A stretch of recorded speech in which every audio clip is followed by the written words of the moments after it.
কিছুক্ষণ পর আমার ফোনের আলো এলো। আমি অন করে দেখলাম যে আমার মামির মেসেজ এসেছে। তাতে লেখা ছিল, আমি ঘুমাতে পারছি না। আমি অদ্ভুত অনুভব করছি, আমার একটুও ভালো লাগছে না। তুমি কি কিছুক্ষণ আমার রুমে আসতে পারবে? আমি উত্তর দিলাম, ঠিক আছে। তারপর মামি দরজা খুলে দিল, তখন আমি ভিতরে গেলাম। তারপর হলো, শুনলে খুব মজা পাবে, তাই ভিডিওটি পুরো দেখার অনুরোধ রইল। চলো শুরু করি। বন্ধুরা, আমার নাম বিজয়, আমি কানপুর থেকে এসেছি। আমার বয়স 20, আমি বর্তমানে গ্র্যাজুয়েশন করছি। আমার উচ্চতা 6 ফুট এবং আমি আপনাকে আমার আগ্রহের কথা বলেছি। আমার মামির বয়স প্রায় 26 হবে এবং খুব ফর্সা দেখতে, খুব পাতলাও না আবার খুব মোটাও না। তার একটি 3 বছরের ছেলে আছে। আমার মা আমাকে আমার নানির বাড়িতে নিয়ে যেতে বললেন। পরের দিন নিজেই চলে গেলাম এবং সন্ধ্যা পর্যন্ত আমি সেখানে পৌঁছালাম এবং খোলা মাঠ এবং ঠান্ডা হাওয়া আমাকে অন্যরকম আনন্দ দিচ্ছিল। আমি সেখানে গিয়ে দেখি আমার মামি একটি শাড়ি পরেছিলেন। তাহলে আমি মামিকে জিজ্ঞেস করলাম, মামা কোথায়? মামি বলল, শহরে আছে, তাড়াতাড়ি আসবে। আসলে আমি এখানে এসেছি আমার মাসির বিয়েতে।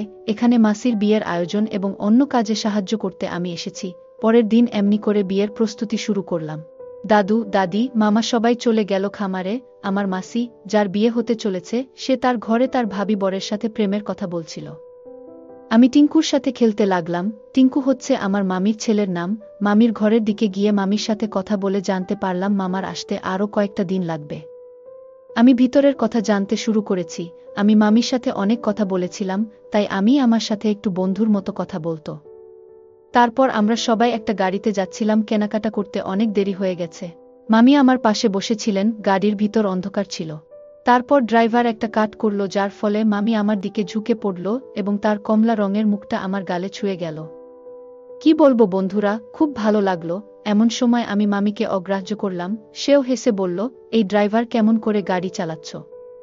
কিছুক্ষণ পর কথা বলতে বলতে ওর হাতটা আমার জীবনে চলে এলো। আমি ব্যাপারটা স্বাভাবিকভাবে নিলাম। তারপর কিছুক্ষণ পর আমরা সবাই বাসায় পৌঁছে গেলাম। বাসায় আসার পর মামি রুমে চলে গেল আর রাতের মালপত্র খুলে ফেলতে লাগলাম। এই ছোট ঘটনাটা বারবার মনে করতে লাগলাম। তখন আমার মামির দিকে তাকানোর ফোকাস বদলে গেল। দিনরাত দেখতাম ওকে, খুঁজতে লাগলাম, কাল্পনিকেও দেখতে লাগলাম। মামা বাড়ি এলেন। মামা এসেছে বলে মামি খুবই খুশি ছিলেন। সেদিন মামি খুব সুন্দর লেহেঙ্গা পরেছিলেন, তা দেখে আমি হাঁ করে তাকিয়ে রইলাম। কিন্তু মামা এইসব কোথায় দেখতে পারে, তাই ওখান থেকে চলে গেলাম। কিছুক্ষণ পর মামা ফোনে কথা বলতে লাগলো আর মামি আমার সামনে এসে বলল, আরে বিজয়, তুমি কি আমার সাথে একটা ছবিও তুলবে? আমি ছবি তুললাম না। আমি মামির সাথে রুমে গেলাম ওখানে ছবি তুলব বলে। ছবি তোলার সময় মামি খুব আঁকড়ে ধরে আর মাঝে মাঝে সে আমার গায়ে হাত দিয়ে সেলফি তুলছিল। মাসির বিদায় হলো, সব অতিথিরা চলে যেতে লাগলেন। আমি ঘুমালাম আর বিকেলে উঠে রাতের খাবার খেয়ে রুমের দিকে যেতে লাগলাম। দেখলাম টিঙ্কু একপাশে খেলছে আর মামি বিছানায় বসে কাঁদছে। আমি তাড়াতাড়ি ওর কাছে গিয়ে জিজ্ঞেস করলাম, কি হয়েছে মামি, তুমি কাঁদছো কেন? কিছুক্ষণ পর বলল, তোমার মামার জন্য। আমি তাকে সান্ত্বনা দেবার চেষ্টা করছিলাম। তারপর সে আমার বুকে মাথা রেখে কাঁদতে লাগল। আমি মনে মনে ভাবছিলাম, কাজ হচ্ছে, কি বলবো। কিছুক্ষণ অপেক্ষা করার পর আমি মামির জীবনে অনেক অভাব বোধ করছিলাম। আমি তার সাথে খোলামেলা কথা বলতে শুরু করলাম। বিকেলে আমরা সবাই একসাথে ছিলাম। মামি আর আমি ফোনে লুডো খেলছিলাম আর আমি খেলায় জিততে লাগলাম। তারপর মামি আমার ফোন নিয়ে পালাতে লাগল। তারপর আমি বললাম, মামি, এটা ভুল, আমি জিতেছি। কিন্তু সে রুমে দৌড়াতে লাগলো মজা করে। আমি ওর পিছু নিলাম। মামি খাটে উঠে পড়ল আর আমিও ওর পিছনে এসে শুয়ে পড়লাম। আর ফোনটা আমার নাগালের থেকে দূরে সরিয়ে দিতে লাগলাম ওর কাছ থেকে ফোন নেওয়ার জন্য। এই জন্য আমরা দুজনে প্রায় আঁকড়ে ধরেছিলাম আর আমাদের কোনো হুঁশ ছিল না। তারপর হঠাৎ সবকিছু স্বাভাবিক হয়ে গেল এবং দেখলাম আমরা দুজনেই একে অপরকে আঁকড়ে ধরে আছি। আমরা দুজনেই তাড়াতাড়ি উঠে পড়লাম। তারপর একটু নাটক করে বললাম, ঠিক আছে, তুমি জিতেছ, এখন আমার খিদে পেয়েছে। মামি বলল, তুমি এখানে বসো, আমি খাবার নিয়ে আসছি। এই বলে মামি শাড়ি ঠিক করার পর সেখান চলে গেল। আমি আর মামি একে অপরের খুব কাছাকাছি হয়ে গিয়েছিলাম। খাবার খাওয়ার পর আমি ওখানে শুয়ে পড়লাম। আমি যখন ঘুম থেকে উঠলাম তখন আমি উঠে গিয়ে দেখি মামি সেখানে আছে এবং সন্ধ্যার সাথে সাথে গ্রামের আলো জ্বলতে শুরু করেছে, আকাশে চাঁদ উঠতে শুরু করেছে। আমরা দুজনে কথা বলছি। আমি বললাম, আজকে খুব ভালো লাগছে, কফি পেলে মজা হতো।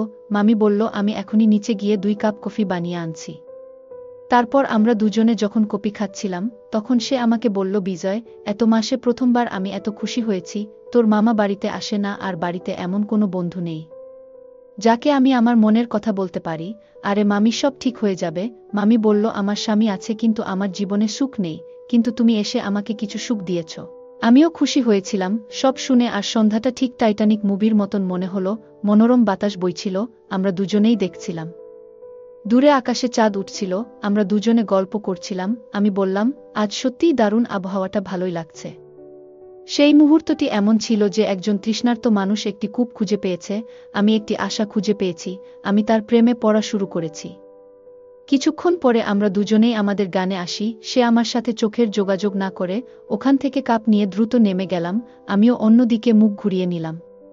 সে চলে গেছে, বুঝতে পারছি না। আমি অনেকক্ষণ বারান্দায় গিয়েছিলাম এবং মামি আমার দিকে তাকিয়ে রইলেন। তারপর অনেক পরে খাবার খেয়ে আমি তার সাথে কথা না বলে ঘুমাতে গেলাম। আমি ঘুমাতে পারলাম না, খুব ক্লান্ত ছিলাম। রাত 1টা বাজে। সেই দিন যা ঘটেছিল আমি শুধু তা নিয়ে ভাবছিলাম, এবং সম্ভবত সে একই অবস্থায় ছিল। আমি টসটস করছিলাম, কিন্তু কিছুক্ষণ পর আমার ফোনের আলো এলো। আমি অন করে দেখলাম যে আমার মামির মেসেজ এসেছে, তাতে লেখা ছিল, আমি ঘুমাতে পারছি না। আমি অদ্ভুত অনুভব করছি, আমার একটুও ভালো লাগছে না। তুমি কি কিছুক্ষণ আমার রুমে আসতে পারবে? আমি উত্তর দিলাম, ঠিক আছে। তারপর মামি দরজা খুলে দিল, তখন আমি ভিতরে গেলাম। ওখানটায় বিছানায় শুয়ে পড়লাম ও মৃদু কণ্ঠে দরজা বন্ধ করে দিল। আমি বুঝলাম যে আমার মামিকে খুশি করার সময় নেই মামার। আমার মনে একটা অদ্ভুত প্রশান্তি ছিল, আর আমরা দুজনেই কিছু বলতে চাইলাম।